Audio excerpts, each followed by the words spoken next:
Hello friends, we have already studied scene 1 and scene 2 in the above videos, and now we are going to study scene 3. So let us start scene 3. દ્રશ્ય 3 ને આપણે ભણીશું. On 28th February 2012, almost a year after I was pushed out of the train. તો અહીં આપેલું છે કે on 28th February 2012 almost લગભગ એક વર્ષ પછી year after I was pushed out. Push એટલે ધક્કો મારવો, ધકેલવું, આઉટ ઓફ ધ ટ્રેન. તો ટ્રેનમાંથી મને ધક્કો મારવામાં આવ્યા તેના એક વર્ષ પછી, એટલે કે ફેબ્રુઆરી 28, 2012. તો અહીંયા અરુણિમા સિન્હા કહે છે કે 2011 મને ઝડપથી ચાલતી ટ્રેનમાંથી બહાર ફેંકી દેવામાં આવી. ત્યાર પછી 2012 ફેબ્રુઆરી 28 તારીખે એ set out for the training institute. હું તાલીમી સંસ્થા માટે નીકળી પડી. સેટઅપ બાય બચેન્દ્રી પાલ, કે જે બચેન્દ્રી પાલ દ્વારા સ્થાપિત કરવામાં આવી હતી. નાઉ હુ ઇઝ બચેન્દ્રી પાલ? તો બચેન્દ્રી પાલ એ પ્રથમ મહિલા છે કે જેઓએ માઉન્ટ એવરેસ્ટ સર કર્યો હતો. નિયર ઉત્તરકાશી. હવે ઉત્તરકાશીની પાસે બચેન્દ્રી પાલે એક તાલીમી સંસ્થાની સ્થાપના કરી હતી. આઈ કોલ્ડ અપ બચેન્દ્રી પાલ. તો અરુણિમા સિન્હા કહે છે કે મેં બચેન્દ્રી પાલને કોલ કર્યો, ફોન કર્યો, ટુ ટેલ હર, તે જણાવવા માટે, that we had reached Uttarkashi, કે અમે ઉત્તરકાશી પહોંચી ગયા છીએ. She was surprised at how quickly I had reached. તેણીને ખૂબ આશ્ચર્ય થયું, સરપ્રાઇઝ થયું. હાઉ ક્વિકલી, કેટલું ઝડપથી, I had reached, હું ત્યાં પહોંચી ગઈ હતી. After this my confidence skyrocketed. તો તેના પછી મારો આત્મવિશ્વાસ, કોન્ફિડન્સ એટલે કે આત્મવિશ્વાસ, સ્કાયરોકેટેડ, સ્કાયરોકેટ એટલે કે અત્યંત વધી જવો, ટુ ઇન્ક્રીઝ ટુ મચ, અત્યંત વિશ્વાસ વધી ગયો. તો અહીંયા અરુણિમા સિન્હા કહે છે કે હું ઉત્તરકાશી પહોંચી ગઈ પછી મારો જે આત્મવિશ્વાસ હતો તે ખૂબ ઝડપથી વધવા લાગ્યો. Bachendri Pal always pumped fresh confidence in me. Bachendri Pal હંમેશા પંપ કરતા હતા. પંપ એટલે વધારવું, ઉમેરવું, દબાણપૂર્વક ઉમેરવું. ફ્રેશ કોન્ફિડન્સ, ખૂબ તાજો આત્મવિશ્વાસ, ઇન મી, મારામાં. તો બચેન્દ્રી પાલ મને હંમેશા કંઈક એવા શબ્દો, એવા વાક્યો કહેતા કે જેનાથી મારામાં નવો નવો કોન્ફિડન્સ ઉમેરી જતો હતો. Arunima, you are far better than others. તેઓ કહેતા કે તું બીજા ઘણા બધા લોકોથી ખૂબ સારી છે. You are far better than others. This people seem to be suffering from a handicap. આ બધા લોકો લાગે છે, સીમ ટુ બી સફરિંગ, પીડાવું, ફ્રોમ એ હેન્ડીકેપ. તો લાગે છે કે આ બધા લોકો કોઈક શારીરિક ખામીથી પીડાઈ રહ્યા છે. હેન્ડીકેપ એટલે કે શારીરિક રીતે અસક્ષમ, અપંગ હોવું. Not you. તો અરુણિમાને કહે છે બચેન્દ્રી પાલ કે તું કોઈ શારીરિક અસક્ષમતાથી પીડાતી નથી. તારામાં કોઈ અંગની ખામી નથી, પરંતુ આ બીજા જે લોકો છે મને લાગે છે કે એ લોકો શારીરિક રીતે અપંગ છે. I am proud of you. મને તારા માટે ગર્વ છે. But before Everest expedition you will have to prove yourself. પરંતુ બચેન્દ્રી પાલ અરુણિમા સિન્હાને કહે છે કે તું એવરેસ્ટનું આરોહણ કરે તેની પહેલાં, એક્સપેડિશન એટલે કે આરોહણ, કોઈ હેતુપૂર્વકનો જ્યારે પ્રવાસ કરવામાં આવે ત્યારે એને એક્સપેડિશન કહેવાય.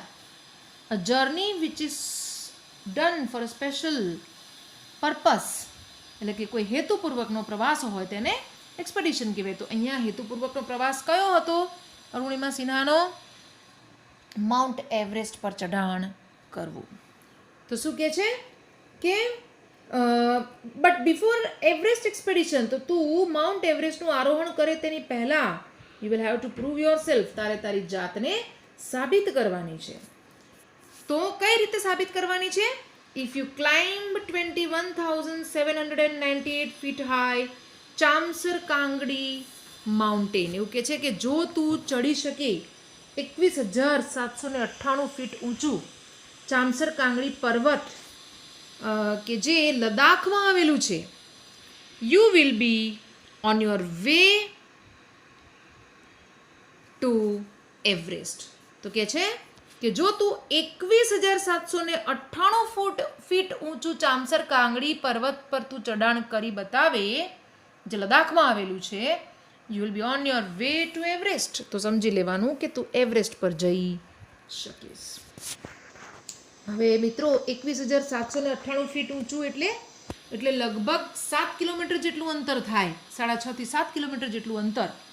એટલે એવું કહે છે અરુણિમાને કે જો તું આટલું ઊંચું ચઢાણ ચડી શકીશ, ચામસર કાંગડી પર્વત પર પહોંચી શકીશ, તો તું ચોક્કસપણે એવરેસ્ટ સર કરી શકીશ. આઈ સક્સેસફુલી કમ્પ્લીટેડ ધેટ એક્સપેડિશન. તો અરુણિમા સિન્હા કહે છે કે મેં સફળતાપૂર્વક પૂર્ણ કર્યું આ આરોહણ એક્સપેડિશન, એટલે કે ચામસર કાંગડી પર્વત પર હું સફળતાપૂર્વક પહોંચી ગઈ.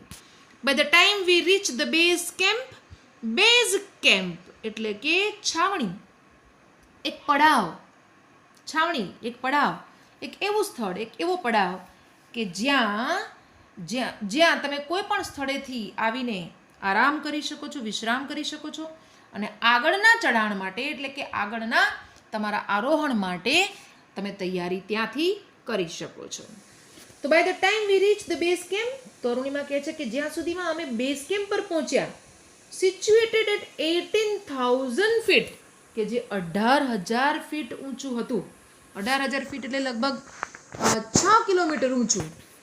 16 ઓફ ધ 19 મેમ્બર્સ, તો 19 સભ્યોની જે એમની ટીમ હતી of the team, 16 of the 19 members of the team, તો તેમની ટીમમાં 19 સભ્યો હતા, 19 મેમ્બર્સ હતા અને તેમાંથી 16 એટલે કે 16 મેમ્બર્સ હેડ રિટાયર્ડ, તેઓ નિવૃત્ત એટલે કે તેમણે તેમનો પ્રવાસ છોડી દીધો હતો. ટીમ તો આખી 19 મેમ્બર્સની ચડવા માટે ગઈ હતી, but from this 16 members had left their expedition, તેઓએ તેમનું ચઢાણ બંધ કર્યું. Bachendri Pal greeted me at the base camp. તો જ્યારે હું બેઝ કેમ્પ પર પહોંચી કે જે 18,000 ફીટ ઊંચું હતું, એટલે કે લગભગ 6 કિલોમીટર જેટલું ઊંચું ચઢાણ કર્યા પછી જ્યારે હું બેઝ કેમ્પ પર પહોંચી ત્યારે બચેન્દ્રી પાલે મને ગ્રીટ કરી. ગ્રીટ એટલે અભિવાદન કરવું, વેલકમ કરવું. તો શું કહે છે અભિવાદન કરતા કરતા બચેન્દ્રી પાલ? મેરી શેરની. શું કહે છે? મેરી શેરની. કોને કહે છે? અરુણિમા સિન્હાને. સી સેડ, તેણીએ કહ્યું મેરી શેરની and took me in her warm embrace, અને તેણીએ મને લઈ લીધી, took in her warm embrace. Embrace એટલે ભેટવું, વોર્મ એટલે હૂંફ. તો મને હૂંફથી તેણી ભેટી પડી, લાગણીથી તેણી મને ભેટી પડી. ઇન ધ ઇવનિંગ, સાંજે બચેન્દ્રી પાલ એનાઉન્સ્ડ, બચેન્દ્રી પાલે જાહેરાત કરી that I was finally ready for Everest, કે હું છેવટે માઉન્ટ એવરેસ્ટ ચડવા માટે હવે તૈયાર થઈ ગઈ છું. She also assured me, તેણીએ મને ખાતરી આપી, ખાતરી આપી that she would talk, તેણી વાત કરશે to the officials અધિકારીઓ of the Tata Steel, તો ટાટા સ્ટીલના અધિકારીઓ સાથે તેણી વાત કરી લેશે ફોર સ્પોન્સર કરવું એટલે કે સપોર્ટ કરવો, બેકઅપ આપવું, પુરસ્કર્તા બનવું. જ્યારે આર્થિક રીતે મદદ કરવામાં આવે છે ત્યારે એને સ્પોન્સર કહીએ છીએ આપણે. For sponsoring my Everest dream, તો મારું જે માઉન્ટ એવરેસ્ટ સર કરવાનું જે સપનું હતું તેના પુરસ્કર્તા બનવા માટે ટાટા સ્ટીલના ઓફિશિયલ્સ અધિકારીઓ સાથે તેણી વાત કરશે તેવી પણ મને ખાતરી તેણીએ આપી. So this is seen 3. આ સીન 3 છે જેમાં આપણે તેણીએ ખૂબ સંઘર્ષ રીતે બેઝ કેમ્પ પર પહોંચે છે અને ત્યાં બચેન્દ્રી પાલે તેમનું ખૂબ અભિવાદન કર્યું અને તેમનો કોન્ફિડન્સ વધાર્યો. So my dear students, we have already studied scene 1, scene 2, and scene 3. I think you must have understood and grasped the paragraphs properly. In the next